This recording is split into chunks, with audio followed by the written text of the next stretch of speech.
starting with the great name of Allah, who is the most merciful and beneficent. First, I want to introduce myself. My name is Abdul Rahim. I read in class 9th in Afridi Model School and College, Bada.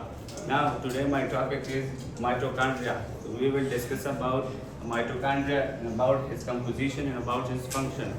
Now, the topic name is mitochondria.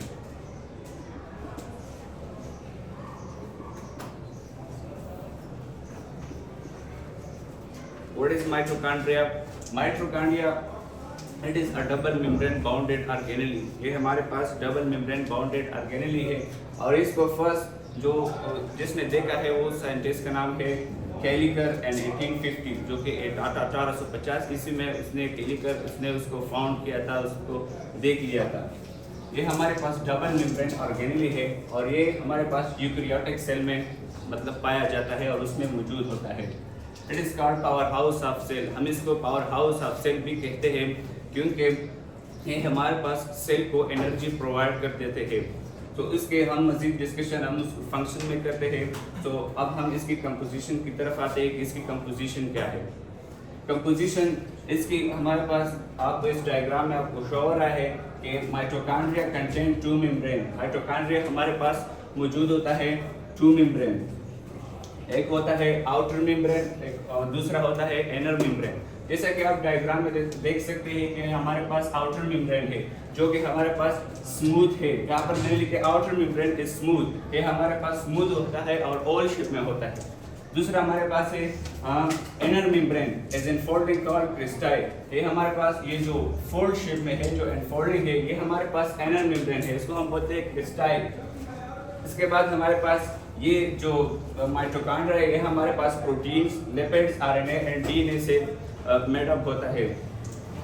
अगर हम इसकी functions के बारे में बात करें तो इसकी बहुत सी फंक्शंस है। इसका जो सबसे खास फंक्शन है वो है एनर्जी को प्रोवाइड करना, सेल को एनर्जी प्रोवाइड करना। Mitochondria also called powerhouse of cell.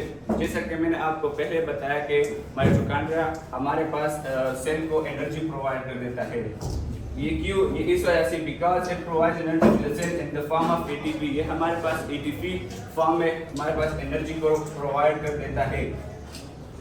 इसमें हमारे पास बहुत सी चीज़ें इंक्लूड होता है, जैसा कि हमारे पास यहाँ पर जो फ्लूइड है उसे हम मैट्रिक्स कहते हैं। What is matrix? मैट्रिक्स हमारे पास वो चीज़ होता है जिसके अंदर हमारे पास राइबोसोम पाए जाते हैं, एंजाइम्स पाए जाते हैं और डीएनए एटसेट्रा इसमें पाए जाते हैं, जो कि हमारे पास वो पार्टिकल्स में डिवाइड होकर हमारे जो सेल को वो एनर्जी प्रोवाइड कर देते हैं। तो ये हमारे पास मैट्रिक्स में वो सब पाए जाते हैं। और इसका जो आउटर मेम्ब्रेन और इनर मेम्ब्रेन में जो स्पेस है, जो रीजन है, वो है हमारे पास इंटर मेम्ब्रेन स्पेस। इसको हम इंटर मेम्ब्रेन स्पेस बोलते हैं। इसमें में कुछ एंजाइम्स मौजूद होते हैं, वो अपना एक फंक्शन परफॉर्म कर देता है। Mitochondria involve in cellular respiration. ये हमारे पास सेलुलर रेस्पिरेशन परफॉर्म कर देता है।